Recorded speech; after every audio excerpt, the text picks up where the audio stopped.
Welcome to the Good Christadelphian Talks Podcast. I'm Levi. And I'm Chris. Thank you so much for joining us this week. On this podcast, we select one talk a week to help each one of us get the Bible in our daily news feed. We post at the start of each week for you to listen with a short intro beforehand to kind of set the stage for the talk you're about to hear.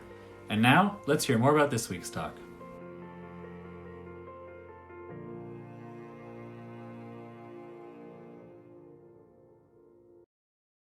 Hello, and thank you for joining me on the Good Christadelphian Talks Podcast. My name's Sam Taylor. You might know me as the host of Pause to Consider, a Christadelphian Devotions podcast. I'll be filling in once again this week for Levi and Chris. For this week, we're going to consider the first in a series by Brother Mike Livermore, given at the Livonia Study Day in 2019, entitled Classic Lessons for Modern Challenges. When Brother Mike presented these series, the Livonia Ecclesia had a bit of a struggle because he provided no subject title and no titles for the classes. They were just entitled numerically 1 through 5. But Brother Mike did this for great reason, because he wanted everybody attending to go in with open minds and open hearts and open ears to hear what he was going to teach them. And what followed was a fantastic look at the things that we endure, the things that we go through in our daily lives, that if we were to look at them through a scriptural lens, we might look at a lot more uncomfortably. And that was exactly the intent of it, because if you told you what it was going to be about, you'd probably either not attend the class or you'd shut your mind towards it. But it offered a very candid, very open look with well-sourced material, both biblical and scientific, about how the human attention span is decreasing, about how we're becoming less dependent upon our own intellect and our own thinking, and we're just going through autopilot throughout our lives. And when we're dealing with having to live as disciples in this age, where we always have to be with our spirit, we have to be living with our spiritual minds, living and active at all times to be able to combat things which might enter our mind and pollute our thinking, it's a really fantastic study to take a look at. One other facet of this series, which I greatly appreciated, was that instead of having one 45-minute or 1 hour series, 1 hour class rather, he would just give 2 classes in that time frame and offer about a 5-minute discussion window in between them.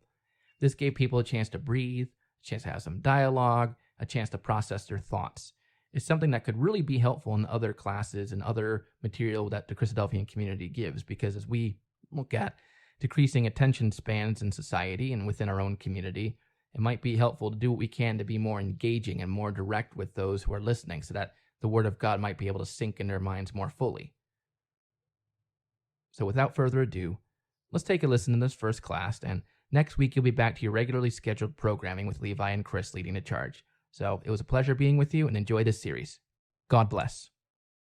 Well, good morning, everyone, and it's really good to be here with you all.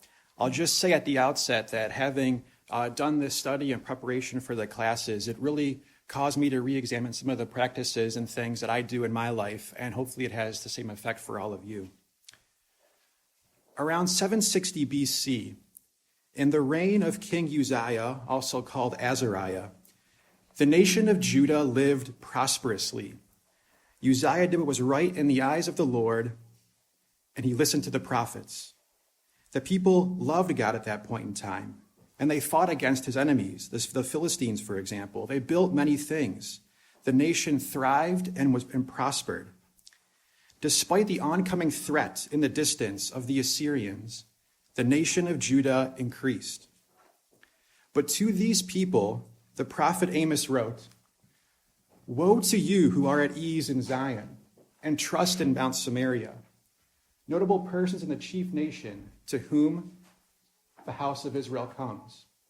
Woe to you who put far off the day of doom, who cause the seat of violence to come near, who lie on beds of ivory, stretch out your couches, eat lambs from the flock and calves from the stall, who sing idly to the sound of stringed instruments and invent for yourselves musical instruments like David, who drink wine from bowls and anoint yourselves with the best ointments, but are not grieved for the affliction of Joseph.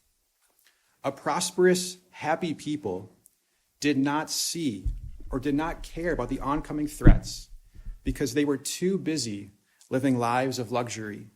They were too content to enjoy how good things were to see that there were problems headed their way.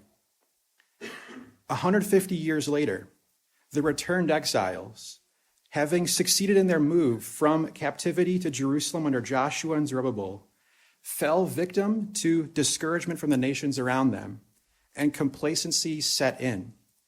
And so in the time before Nehemiah arrived, for 12 years, the nation of Israel did nothing in their ecclesia. They did not build on the foundation they had previously laid. Apathy took over and the ecclesia was neglected. They stopped concerning themselves with the ecclesia and just lived their lives. And to this people, the message of the prophet Haggai arrived, saying, "Is it time for you to dwell in your paneled houses while this temple lie in ruins?" And the overall message of the prophet was to consider your ways. The people did not consider the state of the ecclesia. They cared for their homes, their possessions, their personal goals, and meanwhile the ecclesia decayed. 600 years later, an ecclesia in New Testament times existed in a prosperous town with lovely hillsides and a rich history. They thought things were going just fine. The ecclesia had been founded by the Apostle Paul himself, and they were cruising along just fine without a need in the world. And to these people, Christ said, "Then because you are lukewarm, and neither cold nor hot, I will vomit you out of my mouth. Because you say, I am rich, have become wealthy, and have need of nothing, and do not know that you are wretched, miserable, poor, blind, and naked. I counsel you to buy from me gold refined in the fire, that you may be rich with white garments, and you may be clothed, that the shame of your nakedness may not be revealed, and anoint your eyes with eye salve, that you may see." This ecclesia had everything they wanted, but despite its apparent success, they couldn't see the problems that were so blatantly right in front of them. All three of these ecclesial scenarios were ecclesias that didn't seem to have any excessive wickedness or overall gross immorality. They weren't stooped in very clearly evil, wicked practices, but yet they all were stuck in spiritual apathy and could not see or chose not to see the problems that their lifestyle had brought upon them. All three ecclesias, we'll lay it out here on our slides. They were at ease, enjoyed luxuries, but put off the coming warning signs. They focused on their homes, neglected the ecclesia, and did not consider where they were going. They were wealthy with need of nothing, but could not see their problems and didn't see the challenges had arisen in their lifestyles. All three, if I boil it down to this, they put off, did not consider, or could not see. And these ecclesias stand to us as a testament that is a classic scriptural lesson that we all should always be watching and looking out for problems that arise in our society around us and in our ecclesia. We should never just assume that we're cruising, that we're doing okay, because we're living prosperously and things are good, that means our spiritual health is also good. These ecclesias stand as a testament to us of the words written for us in 1 Corinthians chapter 10. Let him who thinks he stands take heed lest he fall. And so now let's come to the year 2019, to our society. And we also live prosperously, and we're cruising along. And you could say of our ecclesia and of the Christadelphian body worldwide that we're not necessarily steeped in gross immorality. We're not caught off in excessive wickedness. We could say, what's the harm? We're doing okay. But do we see that there really are challenges arising from how we live in 2019?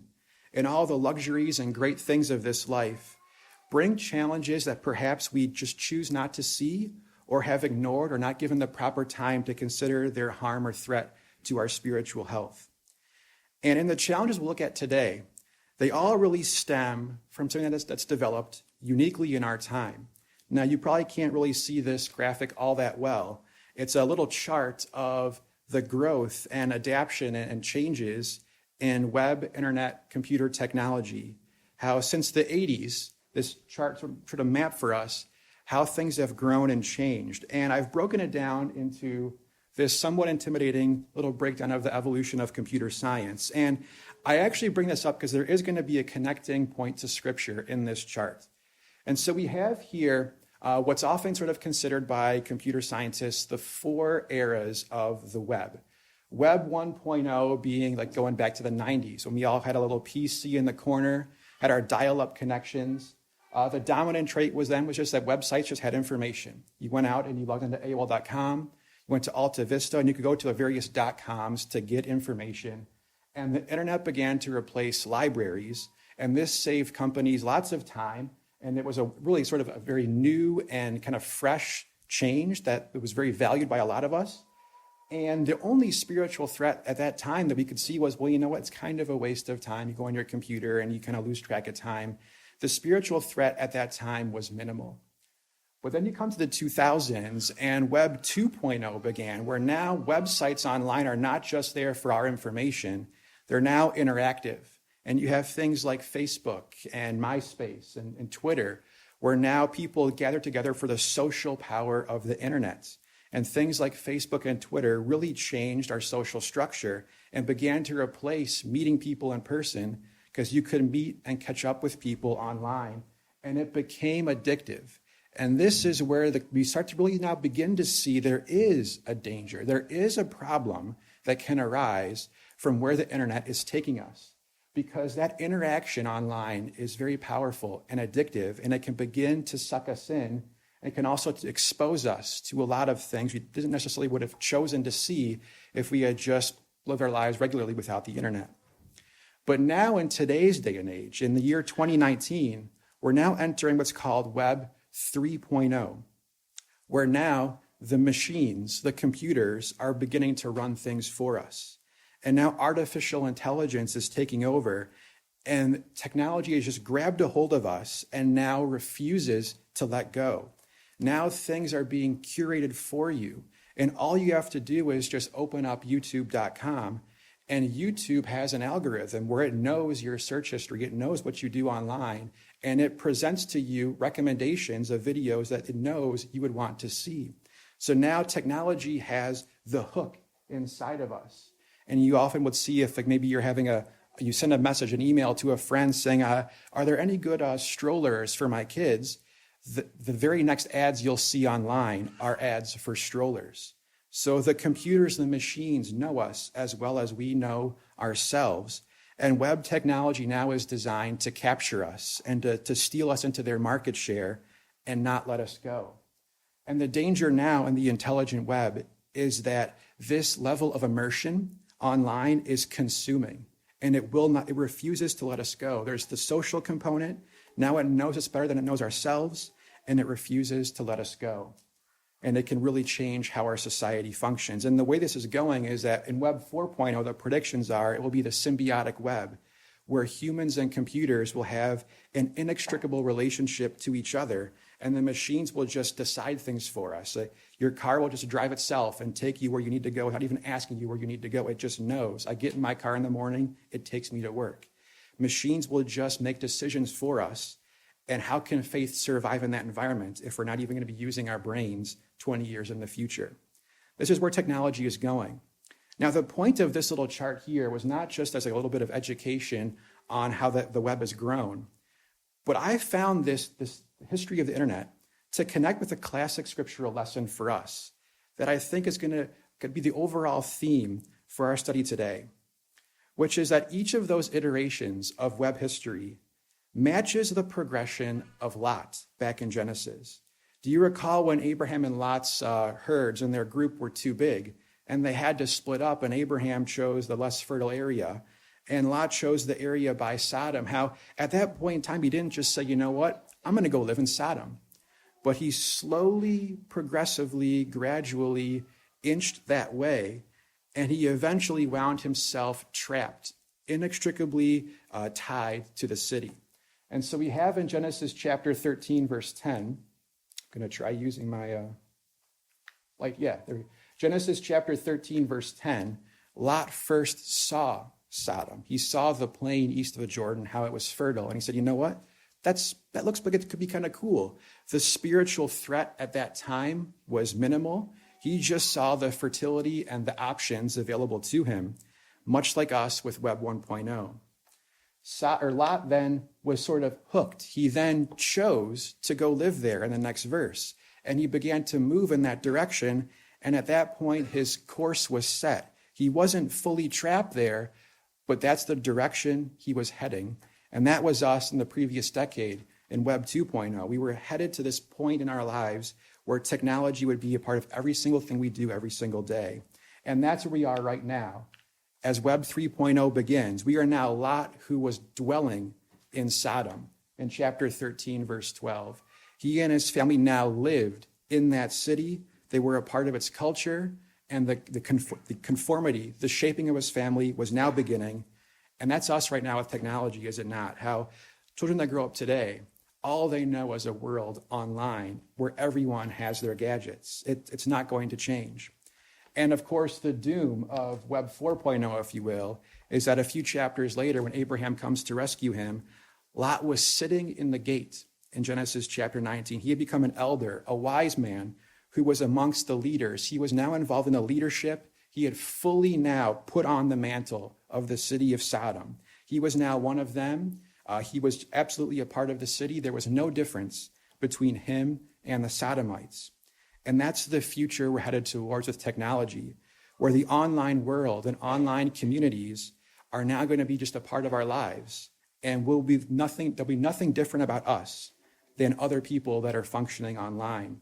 And that's the danger, is that where in the case of Sodom, he chose of his own accord to proactively move towards Sodom. In defense of us, we've been stationary, and technology has progressively moved into our lives. So we haven't necessarily gone out of our way to go chase after it like Lot, but we've nonetheless accepted it in our lives and embraced it. And we've accepted this progressive, gradual invasion of technology and the spiritual threats that it involves. Now, this is already beginning. Here's one quick headline, that Gmail will do even more thinking for you with these 6 new features. So already the computers are thinking for us and conforming our minds to modern, sort of technologically advanced thinking to conform us with how the rest of the world thinks. And I found this screenshot sort of really interesting because look at the ads that popped up for me. This Oracle database ad here, sit back, relax, and let Oracle do the driving for you. We got you covered. The computers will run your life for you. Just conform to how we think. And even this ad here, IBM data takes you where you need to go faster. All of these are wonderful services which are great in some respects. Nonetheless, I think all have spiritual downside for us. And there's more. Here's a really interesting article. Google AI creates its own child AI that's more advanced than systems built by humans. So already computers are better at developing their own AI than we are at making the AI that made them. So they're already ahead of us. Google's AlphaZero alien chess shows the power and the peculiarity of AI. This is an article about how Google used its AlphaZero artificial intelligence and it programmed it to get good at chess. And it got so good that the best chess masters in the world can't even compete in any way, and they describe it as a different game played by aliens. Computers are so good at doing things that we do that it's like a whole different type of person doing it. It's not even a human playing, it's an alien playing chess. And lastly, Google's AI created its own universal language. So again, Google had its AI and it said, try to create for us an algorithm that will be a universal translator to help translate English to French to Spanish and so forth, that Google would use for its translation functions. And what the AI did was create its own interlingua, its own universal language that ties all languages of the earth together. Now, we obviously remember what happened the last time the planet Earth had a universal language. It didn't end so well, and only 8 people were saved. And this is the path that our world is now back on. And now it's a part of our lives as well. And Google and other companies like this impact us on a daily basis. And in many ways, it's wonderful. And technology really does make our lives better in so many ways. I work in IT. I work hours at a time every day on a computer. And I fully admit, I love technology. I embrace it. And it's brought a lot of wonderful things into our lives. but it also has side effects and dangers that we should consider. And really, I would make a comparison to driving, that driving your car is a great thing. Driving a vehicle has opened up travel and ways for us to meet people and go places. Driving enables us to do so many things in life, and we wouldn't have it any other way. But driving comes with dangers. There can be setbacks and accidents. There are real threats to driving a car on the highway. And so what we do is we put our young people who haven't driven, through driver's training, and we prepare them, and they have to get a permit and spend many hours with an adult supervising their initial driving before, as adults, we unleash them as independent drivers on the road. So too it should be with us with technology. It's a wonderful and great thing, and we're not going to go back. It's absolutely a part of our lives. But are we preparing ourselves and our young people for all the hazards and potential setbacks and dangers that technology brings? Are we truly training ourselves and our young people to deal with those threats? So for our classes today, what I'd like for us to do is in each session, we'll address a different potential threat and the advice or lessons from the Bible to help us and prepare us to face those threats and to be able to integrate technology in our lives while managing these harmful spiritual possibilities. And in each class, what we're hoping to do is actually have 2 sessions, or sort of 2 dangers, if you will, addressed in each class with a short little, I'm not going to use the word break, but maybe it's sort of like chat meditation session, a brief pause, if you will, between classes, both due to our shortening attention span in today's society and my own inability to talk for an hour straight. We're going to briefly pause for 5 minutes in the middle of each class and let everyone in the audience chat and discuss about questions that I'll pose after each potential topic we discuss. And so we're hoping to now begin, as we come to the end of our first session of our first class, with these 2 questions. Do you agree that the influx of technology and the web are inevitable, or is there more that we could do, as an ecclesia especially, like Abraham, to avoid it, to get away from Sodom? Or is it too late? Is Sodom just around us and there's nothing we can do to avoid it? We have to do our best to deal with it, or is there more we could do to avoid it? And lastly, if Abraham could see the threat of Sodom, but Lot could not, why? Why was Lot not able to perceive what Abraham did?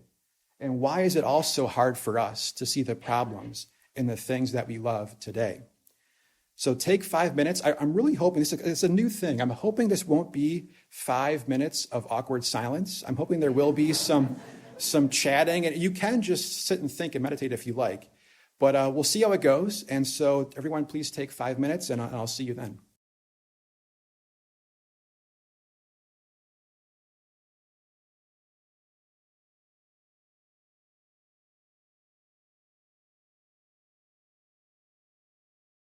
So I hope that went well, and hopefully you found it beneficial, and we can shrink or adjust that time in future classes if need be. Coming to session 2 now, the second half of our first class, if you will. We often marvel, looking back at the Bible, at how almost pathetic it was that the nation of Israel, oh, thanks, Uncle Jeff. Perfect, yeah, I'll put it right there. Right. Dangerous now. We often marvel at how, I would use the word pathetic, it was that the nation of Israel, for century after century, could not remove itself from idolatry. You look back at, there were some good kings, but there were just so many more bad kings. How did the people not see, prophet after prophet, how they had to get rid of this?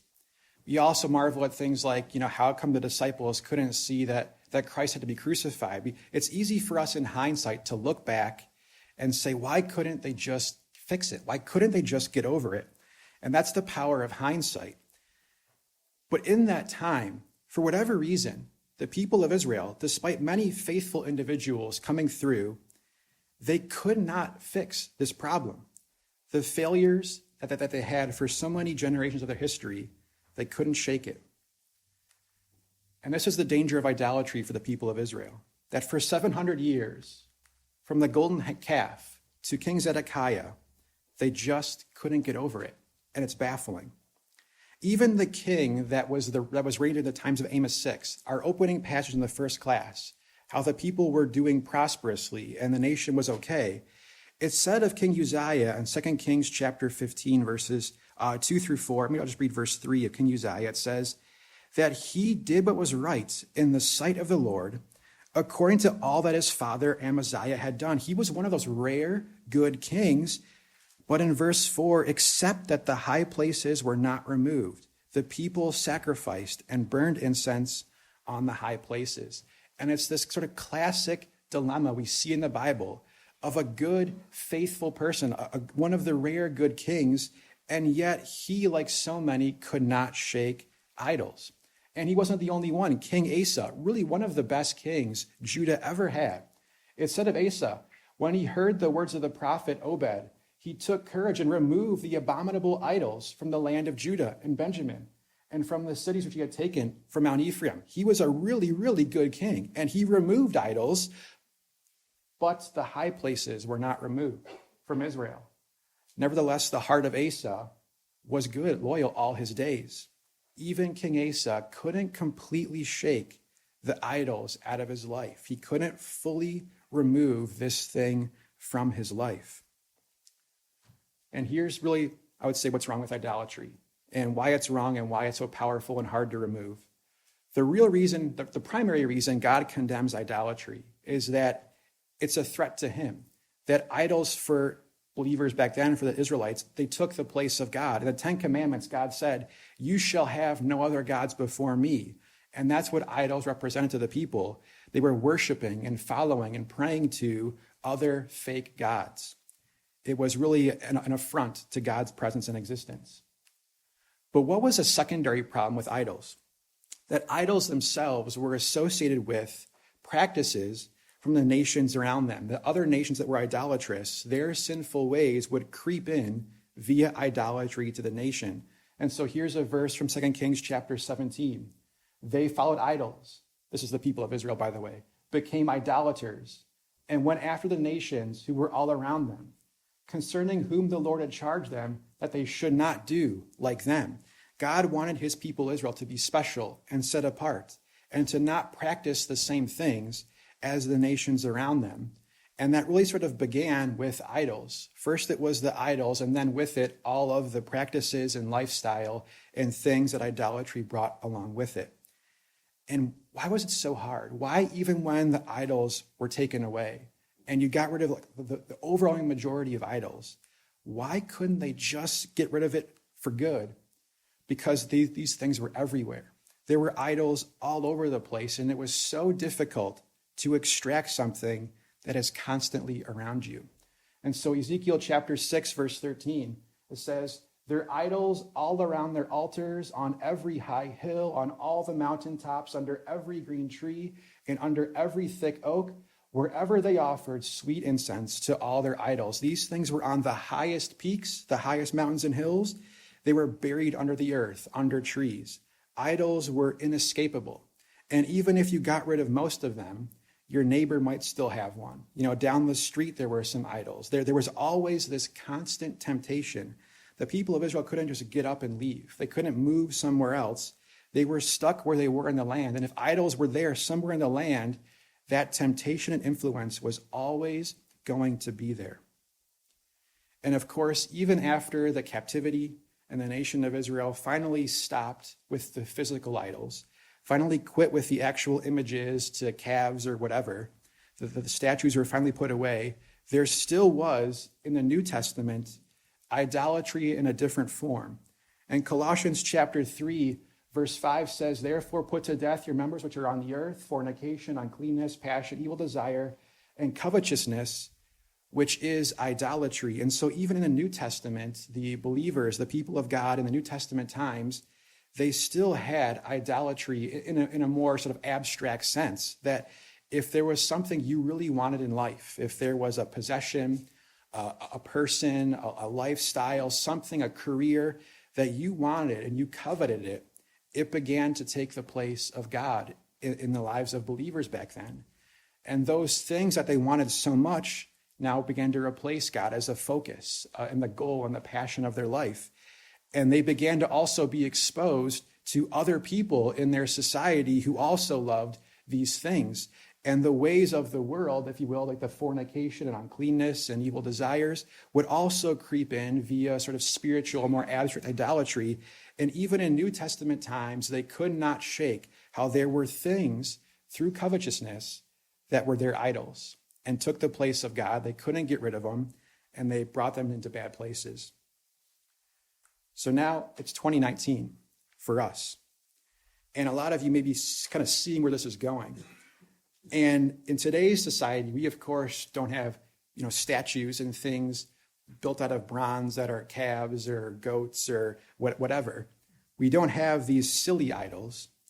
But nonetheless, do we have man-made objects created out of precious metals that can sometimes take the place of God in our lives, that are everywhere and very difficult to fully remove, and are a gateway to worldliness? Now, just to be clear, I'm not going to say that by nature your cell phone is an idol, or that your computer, by definition, is an idol. It's really how we use it. And if our phones take over our lives, and if technology rules over us the way that idols ruled over the Israelites back in those days, only then is it an idol. So come to today's society, and a survey done by the Pew Research Group, which actually has a lot of really good data, they took a survey of teenagers and found that 39% of teenagers every day spent time talking in person to another human. But right below it was text messaging. And right below that was the cell phone. And there's social networking sites. And so there's these alternative methods that are beginning to take over and really dominate how we, and especially our young people, communicate. Now, if you're saying, you know what, Mike, that data doesn't seem that bad. Like the dominant trait is that people are still talking in person most of the time. That isn't the worst thing in the world. But maybe you were clever and saw that this survey was done in 2007. And now it's 2019, and it's a game over. And 95% of teenagers now have smartphones. And I'll wager that every single adult in this room has a cell phone, either on them or they possess it in some form. And the same group, the Pew Research Center, found that now 45% of teenagers are almost constantly online via the device or tablet, cell phone, whatever it is that they have. So we absolutely are living in a time where something that everyone has and is so difficult to remove and take out of our lives now can easily dominate us and become an idol if we let it. I'm not saying that a cell phone is an idol of itself, but if we choose to live that way, it can be. So these three aspects, the first being, does it take the place of God in our life? Ask yourself these questions. What is the first thing we do in the morning? What is the last thing we do at night? Is it a prayer or meditation of some sort, or is it checking the phone? What is it that we check the most throughout the day? What grabs our attention the most as we do things from morning till evening? What is the first place that we go when we're bored or distressed or upset, sad, restless? Is it prayer, or we seek out a friend, or we open a verse, or do we go to our phone? And where do we go when we're unsure? When we have a question and we're not sure what choice to make, do we Google it or do we pray about it? Maybe these phones are taking the place of God in our life. The second area, these phones are absolutely a gateway to worldliness. And of course, I'm on Instagram, I'm on Facebook. It isn't all bad. It isn't necessarily evil to enjoy social media with your friends. But those same things which can be good are also a potential gateway to things that are very bad. And we're not going to go through examples of that. But as a fact, the CEO of Twitter, on an interview I listened to, he described his product, Twitter, as a public square, a gateway for the world to come together and for the world to talk together. This is his goal for the product. And isn't that what idols were for the nation of Israel? And it can be for us if we abuse it and misuse it. And third, as we all know, it's so difficult to quit the addiction of electronics, isn't it? So in an article published in Psychology Today, a Dr. Victoria Dunkley, this was her conclusion. She said, screen time, particularly the interactive kind, acts like a stimulant, not unlike caffeine, amphetamines, or cocaine. And the dopamine released by the stimulation of electronics hits children especially virulently because their cerebral cortexes simply aren't developed enough for them to feel satisfied with small doses or to self-regulate. And so children are most susceptible to electronic addiction.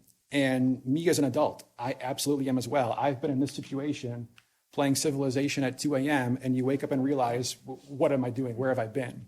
And we've all been sort of addicts like this to electronics in some form or another. And it really begs the question, why should this be so? And should we be doing something about this? So on the subject of how it affects our younger children, and I'm certainly there's a lot of experts here on young childhood education, and there's doctors and nurses here, so you probably better know the exact details and science of this. But here was a study done, a joint study at Florida State and San Diego State, published in 2018. They surveyed 500,000 teenagers, and they found this this is data we probably would know anyways, we see it. But the more hours a day spent with an electronic device by a teenager led to a really exponential growth in the percentage that teenager has at least one suicide risk factor, which doesn't mean they attempted suicide necessarily. They developed a risk factor for it, such as depression or addiction or other mental illness. And there is an absolute correlation between those risk factors and the hours spent with an electronic device amongst teenagers. So this is really just confirmation of what we probably already would guess or know. And the world around us is getting wise to the fact that even in a purely secular sense, this addiction to electronics is bad for us, and it's especially bad for young people. But isn't this really the wisdom of God already given to us so long ago? Where in Deuteronomy chapter 4, God said, when you beget children and grandchildren and have grown old in the land and act corruptly and make a carved image in the form of anything and do evil in the sight of the Lord your God to provoke him to anger, I call heaven and earth to witness against you this day that you will soon utterly perish from the land which you cross over the Jordan to possess, and you will not prolong your days in it, but will be utterly destroyed. Idolatry is bad for us, obviously in a spiritual sense for our faith, but even now in this life, idolatry is bad for our lives now. And the counter in Deuteronomy chapter 4 was that if we keep his statutes and obey his commandments, which I command you today, that it may go well with you and with your children after you, that you may prolong your days in the land which the Lord your God is giving you for all time. Our lives are better off when we put away our devices, when we minimize the grip and addiction that electronics have over us. It can improve our lives. There has to be a healthy balance that on one hand, technology is great and it has benefits and it helps us. But after a certain quotient or threshold of hours on a daily basis is spent with these things, it can be harmful and bad, and we can't let them rule over us. And so while this seems to really be a problem that hits children the hardest, and the classic sort of note in today's society is we can't get our teenagers off our phones, we as adults have to set an example. And so the people here who are age 25 and up, let's say, the teenagers and children, they look up to us. And if they see us also addicted to our phones and constantly having our phones out in between times, and when we should be discussing and talking, we have our phone out, they see that and they'll take note of it. And how can we ask our teenagers to put their phones away if we as adults are stuck in the same pattern of behavior? Now, don't raise your hand, but think to yourself, how many of you in our 5-minute chat session checked your phone? I myself probably would have if I had been in the audience during this time. If we did, maybe it's an indication that we should try our best to minimize the impact that this phone has in our lives. Once again, I'll say, our devices are not necessarily idols. They can be very useful and powerful for good, but if we look at ourselves, and this is where the lesson of the first session needs to apply, if we stop and try to see, if we consider our lives and choose not to be willfully ignorant and take a look at our lives, if we can honestly say that our phone is overwhelming us and we're addicted to these electronics and tablets and computers, then what we should do is call it what it is. We should call it idolatry. And that's the beginning of how we can begin to deal with it. We can then apply the message of Scripture if we first admit that there is a problem. Adults need to set the example. And so now as we're going to end our class, our first class here, what I think I'd like to do is again leave like 5 minutes for discussion before we hand it back to TJ to actually dismiss and close the class.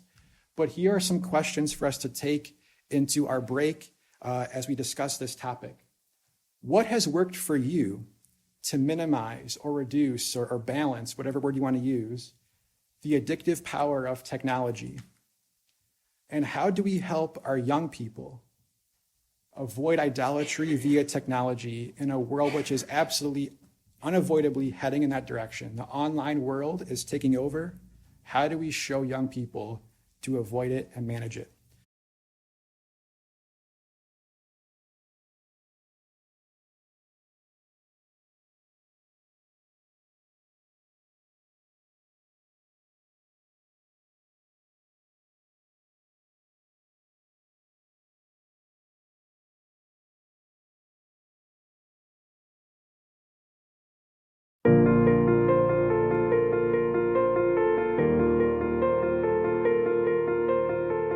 Thank you for listening to the Good Christadelphian Talks Podcast. Please subscribe for new episodes and leave a review on Apple Podcasts or whichever service you are listening from to help people find the show when they search for it. If you enjoyed this talk, share it on social media so other people can find it too. For show notes and links to the talk that you just listened to, visit our show page at anchor.fm/GCT. We want to encourage everyone to share their thoughts from the talk this week on Facebook or Instagram, where we are at Good Christadelphian Talks, or on Twitter, where we are at GCT_podcast. If you know of a great talk, we want to know about it too.